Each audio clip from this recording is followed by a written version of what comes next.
Olá pessoas, beleza? Meu nome é Júlio César, eu sou o Nerd da Química e bem-vindos a mais um vídeo. E hoje nós iremos falar sobre as propriedades químicas de uma substância bem importante para o nosso corpo, que é a vitamina C.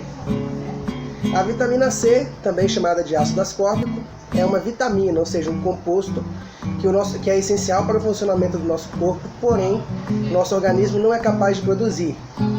Na forma pura, ela é um sólido branco, inodoro, com forte sabor azedo, caráter ácido, que é bastante solúvel em água e uma substância muito frágil, pois se decompõe facilmente por oxidação e quando exposta a calor, e geralmente perde sua função. Por isso que nós devemos consumir fontes de vitamina C geralmente frescas, porque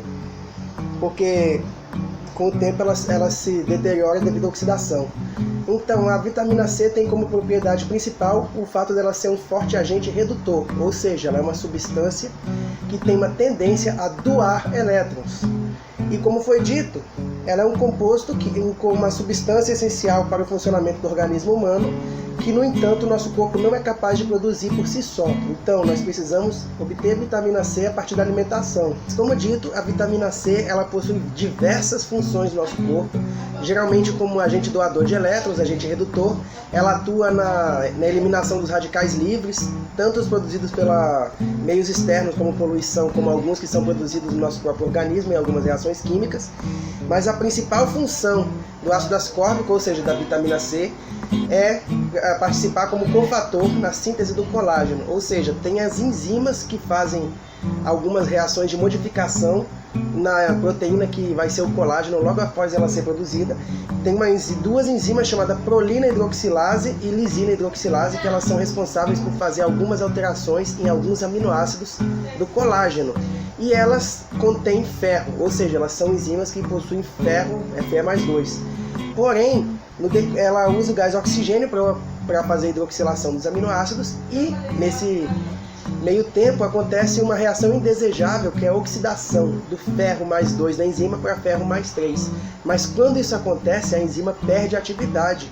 Então ela necessita imediatamente de uma substância que possa reverter o ferro+3 de volta a ferro+2. E por isso ela usa o ácido ascórbico, ou seja, a vitamina C, como agente redutor para reciclar o ferro oxidado. Ou seja, durante o procedimento da reação química, ela necessita que o ferro esteja sempre no estado +2, e para isso ele tem que ser reduzido de volta pelo ácido ascórbico. E o interessante é que só existem 3 tipos de animais que não produzem vitamina C, 3 tipos de mamíferos. São os humanos, os macacos e os porquinhos da Índia, também chamados de cobaias ou preás. Esse lindo aqui se chama Nil. Eu tinha mais 2 que eu gostava muito, mas infelizmente eles morreram. Então, hoje nós vamos mostrar o poder redutor da vitamina C, ou seja, o modo que ela atua, reduzindo algumas substâncias que são mais oxidadas, fazer algumas experiências mostrando algumas reações químicas interessantes que envolvem o ácido ascórbico. Então, vamos para a nossa experiência. O primeiro passo dessa experiência consiste em dissolver um pouco de ácido ascórbico em um becker contendo uma pequena quantidade de água. Podemos ver que o ácido ascórbico é um composto cristalino branco e bastante solúvel em água. Então, agora nós vamos começar as experiências. Primeiro nós vamos testar um pouco de solução de iodo. Nós adicionamos uma solução de iodo no frasco contendo um pouco de água. Agitamos bem para misturar bem o iodo com água, até formar uma solução de iodo um pouco mais diluída. E então, nós adicionamos algumas gotas da nossa solução de vitamina C, ou seja, ácido ascórbico, e nós podemos perceber que acontece uma reação química imediata e a solução de iodo sofre um descoloramento. Isso se deve ao fato de que o ácido ascórbico é um agente redutor e reduz o iodo de cor marrom a íons iodeto incolores. E a próxima reação consiste em adicionar o nosso ácido ascórbico em uma solução contendo sulfato de cobre 2. Nós notamos que ao adicionar o ácido ascórbico aparece essa cor esverdeada, que ela se deve principalmente aos produtos de oxidação do ácido ascórbico. Os íons de cobre mais 2 são reduzidos para cobre mais 1, e alguns complexos de cobre com ácido ascórbico também se formam, o que dá essa cor esverdeada ou amarelada da solução, que é basicamente composta por cobre com carga mais 1. O cobre com carga mais 1, ele é um dos poucos íons que formam cloreto insolúvel. Portanto, ao adicionarmos uma solução de cloreto, como o cloreto de sódio, nós notamos um precipitado, que é o cloreto de cobre 1, um dos raros cloretos que são insolúveis em água. Olha só que interessante.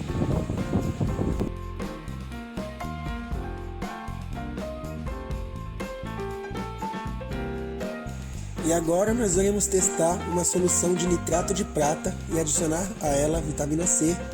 E nós podemos notar imediatamente acontece uma reação química e o líquido se torna acinzentado no interior do frasco, uma cor amarelada devido ao produto de oxidação do ácido ascórbico. Essa substância de cor cinzenta nada mais é do que prata metálica, ou seja, os sais de prata, os íons de prata em solução foram imediatamente reduzidos ao metal prata. Depois de um tempo ele decanta da solução, nós podemos ver esse pó cinzento se deve a basicamente prata em pó. E agora nós temos outro sal que é o nitrato de mercúrio 2 e nós vamos efetuar a redução dele pelo ácido ascórbico. E nós podemos notar que imediatamente após a adição do ácido ascórbico, o mercúrio é reduzido diretamente ao metal. Ou seja, nós temos a formação de mercúrio metálico, que aqui está presente na forma de minúsculas gotículas em suspensão em água, e por isso tem essa cor cinzenta. E agora nós temos essa outra reação, onde temos duas soluções de nitrato de ferro 3, e em uma dessas soluções será adicionado o tiocianato de potássio. Ele forma um complexo de cor vermelho escuro com os íons ferro mais 3, servindo como indicador da presença desse íon em solução. Esse complexo vermelho de íons ferro mais 3 com tiocianato, ele é um complexo bem característico, bem exclusivo do ferro. Quase nenhum elemento químico forma um complexo semelhante, com exceção do molibdênio. E então é uma forma bem eficiente de detectar a presença de íons ferro mais 3 em solução. E na outra solução de ferro mais 3, nós iremos adicionar o ferricianeto de potássio, que é um sal complexo que também é formado por ferro mais 3. O ferricianeto de potássio, ao reagir com ferro mais 3, ele forma o ferricianeto de ferro 3, que é um sal de uma cor marrom acinzentada, mais escura um pouco do que a solução original de nitrato de ferro 3. E agora, o próximo passo consiste em adicionar o ácido ascórbico a essas duas soluções para ver os efeitos que ela irá formar. Na solução de ferro com tiocianato acontece um descoramento da solução, pois todos os íons ferro mais 3 são reduzidos a ferro mais 2, que não forma complexo com tiocianato. Por outro lado, quando nós reagimos o ácido ascórbico com a solução de ferricianeto, acontece a redução do ferro mais 3 para ferro mais 2, e o ferro mais 2 forma um sal insolúvel de cor azul escura intensa com o ferricianeto, chamado azul da Prússia, servindo de indicador da presença do ferro mais 2. A próxima reação que nós vamos fazer agora consiste em reduzir o próprio ferricianeto de potássio. Ou seja, nós vamos reduzir o ferricianeto de potássio com ferro mais 3 para ferrocianeto de potássio com ferro mais 2. O ferricianeto possui uma cor amarela forte, enquanto o ferrocianeto possui uma cor bem pálida, quase incolor. Em seguida, nós iremos usar um sal solúvel de cobalto, como por exemplo o sulfato de cobalto 2, porque ele forma sais de cores diferentes com cada um dos compostos ferrocianeto e ferricianeto. O ferricianeto de cobalto tem uma cor vermelha, enquanto o ferrocianeto de cobalto possui uma cor verde. Ou seja, aqui nós vemos que os íons ferricianeto, eles podem ser reduzidos também pelo ácido ascórbico a ferrocianeto. E nós botamos um tubo de controle, o ferricianeto que não é reduzido, e outro que é o ferricianeto reduzido, e nós notamos a diferença incrível que ocorre entre esses dois na reatividade química deles, que eles formam sais de cores diferentes.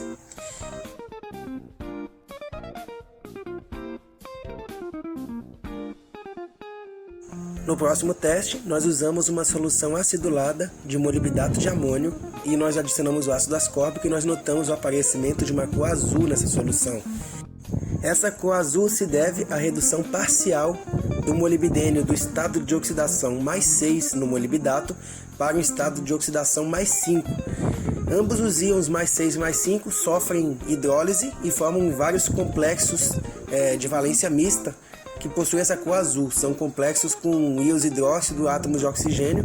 Eles têm composição química indefinida e são conhecidos como azul de molibdênio. E essa próxima reação agora nós vemos o efeito incrível do ácido ascórbico sobre uma solução contendo íons de ouro. Ao contrário da prata, que ocorre a formação imediata de prata metálica, no caso da solução de ouro, ocorre a formação de ouro metálico, porém ele não precipita da solução, ou seja, ele permanece na forma de nanopartículas coloidais em solução. Essas nanopartículas possuem cores diferentes de acordo com o tamanho devido à interação delas com a luz. Elas refletem comprimentos de ondas diferentes de acordo com as dimensões dessas partículas. As menores têm uma cor diferente das maiores. E ao adicionarmos, por exemplo, gelatina ou outra proteína à solução, nós estabilizamos o coloide de ouro, ou seja, as partículas são formadas ainda menores e elas são envolvidas pelas moléculas da proteína.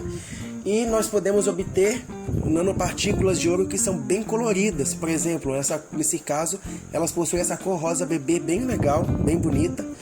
Isso se deve a partículas minúsculas de ouro metálico dispersas em água, e essas partículas são estabilizadas na presença de algumas substâncias, como por exemplo a gelatina. Então é isso, gente. Muito obrigado por assistir meus vídeos, por me dar força, por me inspirar cada dia mais a fazer mais gravações interessantes para vocês assistirem. Inscreva-se no meu canal, acesse o meu site, o Nerd da Química, e também a minha página no Facebook, que também se chama Nerd da Química, e também acesse o site do Projeto Show de Química, onde vocês podem ver várias experiências bem interessantes e também onde vocês podem comprar reagentes químicos por um preço bem acessível. www.showdequimica.com.br e a loja virtual do projeto chamado www.eduquinovaciencia.com. Muito obrigado pela força, obrigado por assistir meus vídeos e valeu!